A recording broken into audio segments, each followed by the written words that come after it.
Concept ಅಲ್ಲಿ ನಾನು ನಿಮ್ಗೆ ಕೇಳಬೇಕಾಗಿರೋ ಪ್ರಶ್ನೆ ಏನಂದ್ರೆ ಡೆಫಿನೆಟ್ಲಿ ಸರ್ ಹೇಳಿದ ತರ ನೀವು ನಾರ್ಮಲ್ ಕಾನ್ಸೆಪ್ಟ್ ಬಿಟ್ಟು ಈ ತರ ಒಂದು ಕಾನ್ಸೆಪ್ಟ್ ನ ಮಾಡ್ಬೇಕಾದ್ರೆ ನೀವು ತುಂಬಾ ಚಾಲೆಂಜಸ್ ಫೇಸ್ ಮಾಡಿರ್ತೀವಿ. ಸೊ ಏನ್ ತರ ಒಂದು ಚಾಲೆಂಜಸ್ ಅಂತ ಶೇರ್ ಮಾಡ್ಕೊಂಡ್ರೆ ತುಂಬಾ ಚೆನ್ನಾಗಿರುತ್ತೆ. ಮೊದಲನೇ ಚಾಲೆಂಜ್ ಜನನ ರೀಚ್ ಮಾಡೋದು.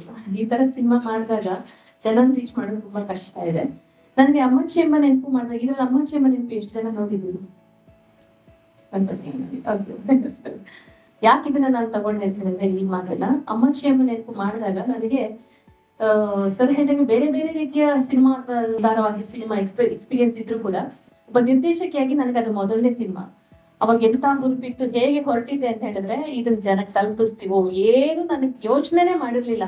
ಸೀದಾ ಎಲ್ಲರ ತರ ನಾನು ರಿಲೀಸ್ ಮಾಡ್ತೀನಿ, ಸಿನಿಮಾ ಮಾಡ್ತೀನಿ, ಅದನ್ನ ರಿಲೀಸ್ ಮಾಡ್ತೀನಿ, ಜನಕ್ಕೆ ಮುಟ್ಟಿಸ್ತೀನಿ, ಇಷ್ಟೇ ನನ್ನ ತಲೆಯಲ್ಲಿ ಇದ್ದಿದ್ದು. ಅದು ಹೇಗೆ ಎಷ್ಟೆಲ್ಲ ಚಾಲೆಂಜಸ್ ಇರುತ್ತೆ ಏನು ನನಗೆ ಗೊತ್ತಿರ್ಲಿಲ್ಲ. ತುಂಬಾ ಬ್ಲಾಂಕ್ ಆಗಿ ಸಿನಿಮಾ ಮಾಡೋಕೆ ಕ್ಲಾರಿಟಿ ಇತ್ತು, ಹೇಗೆ ಸಿನಿಮಾ ಬರ್ಬೇಕು ಅದ್ರ ಬಗ್ಗೆ 100% ಕ್ಲಾರಿಟಿ ಇತ್ತು. ಆದ್ರೆ ಅದನ್ನ ಹೇಗೆ ರೀಚ್ ಮಾಡಿಸ್ತೀವಿ ಅನ್ನೋದು ಗೊತ್ತಿಲ್ಲ. ಆದ್ರೆ ನಮ್ಮ ಅದೃಷ್ಟನೋ ಅಥವಾ ನಮ್ಮ ಪ್ರಾಮಾಣಿಕತೆಗೆ ಸಿಕ್ಕ ಪ್ರತಿಫಲನೋ ಏನೋ ಗೊತ್ತಿಲ್ಲ, ಥಿಯೇಟರ್ ನಲ್ಲಿ 30 ದಿನಗಳ ಕಾಲ ಇತ್ತು.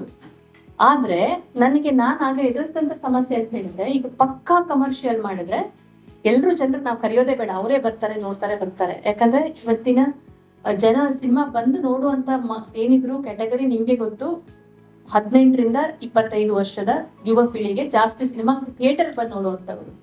ಸೊ ಅವ್ರನ್ನ ಸೆಳೆಬೇಕು ಅಂದ್ರೆ ಕಮರ್ಷಿಯಲ್ ಚಿತ್ರನೇ ನಂಬರ್ 1. ಆದ್ರೆ ಅಂತ ಪೂರ್ತಿ ಕಮರ್ಷಿಯಲ್ ಮಾಡೋದು ನಮ್ಮ ಅಭಿರುಚಿ ಅಲ್ಲ. ಹಾಗಿದ್ರೆ ಏನ್ ಮಾಡೋದು? ಅಮ್ಮಚ್ಚಿ ಮಾಡಿದ ನಂತರ ಬಂದ್ರು, ಥಿಯೇಟರ್ ಬಂದು 31 ದಿನ ಇತ್ತು. ಆದ್ರೂ ಕೂಡ ನನಗೆ ಅನ್ನಿಸ್ತಾ ಇತ್ತು ಇದು ಫೆಸ್ಟಿವಲ್ಗಳಿಗೂ ಹೋಗ್ಬೇಕಿತ್ತು. ಆದ್ರೆ ಫೆಸ್ಟಿವಲ್ಗೆ ಹೋದಾಗ ಅಲ್ಲಿ ಕೆಲವೊಂದು ಕ್ರೈಟೀರಿಯಾಗಳಿರುತ್ತೆ, ಮಾನದಂಡಗಳಿರುತ್ತೆ. ಆ ಕೆಲವೊಂದು ಮಾನದಂಡಗಳನ್ನ ಅಮ್ಮಚ್ಚಿ ಹೊಂದಿರ್ಲಿಲ್ಲ, ಯಾಕಂದ್ರೆ ಹಾಡಿತ್ತು, ಅದು ಬೇರೆನೇ ರೀತಿಯಲ್ಲಿತ್ತು.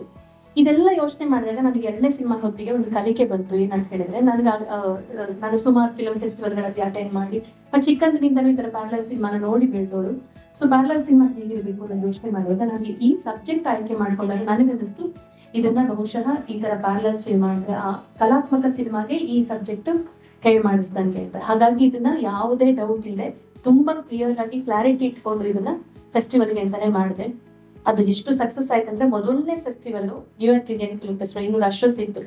ಕಳಿಸಿದ ವೆರಿ ನೆಕ್ಸ್ಟ್ ಡೇ ನಮ್ಗೆ ಮೇಲ್ ಬಂತು ಈ ಸಿನಿಮಾ ನಮ್ಗೆ ಬೇಕೇ ಬೇಕು ಅಂತ. ಅಲ್ಲಿಂದ 18ಕ್ಕೂ ಹೆಚ್ಚು, ಇನ್ನೂ ತುಂಬಾನೇ ಜಾಸ್ತಿ, ಈಗಲೂ ಮೊನ್ನೆನೂ ನೇಪಾಳ ಆಗ್ತಾ ಇದೆ. ಹೀಗೆ ಸುಮಾರು ಇಂಟರ್ನ್ಯಾಷನಲ್ ಫಿಲ್ಮ್ ಫೆಸ್ಟಿವಲ್ಗಳಲ್ಲಿ ಮತ್ತೆ ನ್ಯಾಷನಲ್ ಫಿಲ್ಮ್ ಫೆಸ್ಟಿವಲ್ಗಳಲ್ಲಿ ನಾವು ಅಪ್ಲಿಕೇಶನ್ ಹಾಕಿದ್ದಕ್ಕಿಂತ ಹೆಚ್ಚಾಗಿ ನಾವು ಹಾಕಿದ್ದು 18 ಬಹುಶಃ 3 ರಿಂದ 4 ಮಾತ್ರ. ಇದೆಲ್ಲವೂ ಅವರೇ ಕರೆಸ್ಕೊಂಡು ಶೋ ಮಾಡಿದಂತ ಅಷ್ಟರ ಮಟ್ಟಿಗೆ ಇದು ಕೋಳಿ ಹೆಸರು ಫೆಸ್ಟಿವಲ್ಗೆ ತುಂಬಾ ಚೆನ್ನಾಗಿ ಸಕ್ಸಸ್ ಆಯ್ತು. ನನಗೆ ಆ ಕ್ಲಾರಿಟಿ ಇತ್ತು. ಆದ್ರೆ ಸರ್ ಹೇಳ್ದಂಗೆ ಮತ್ತೆ ರಿಲೀಸ್ ಮಾಡೋದು ಹೇಗೆ ಮಾಡಿದ್ವಿ, ಸ್ವಲ್ಪ ಮಟ್ಟಿಗೆ ಸಕ್ಸಸ್ ಕೂಡ ಆಗಿದೆ. ಇದೇ ಚಾಲೆಂಜಸ್ ನಾವು ಫೇಸ್ ಮಾಡ್ತೀವಿ.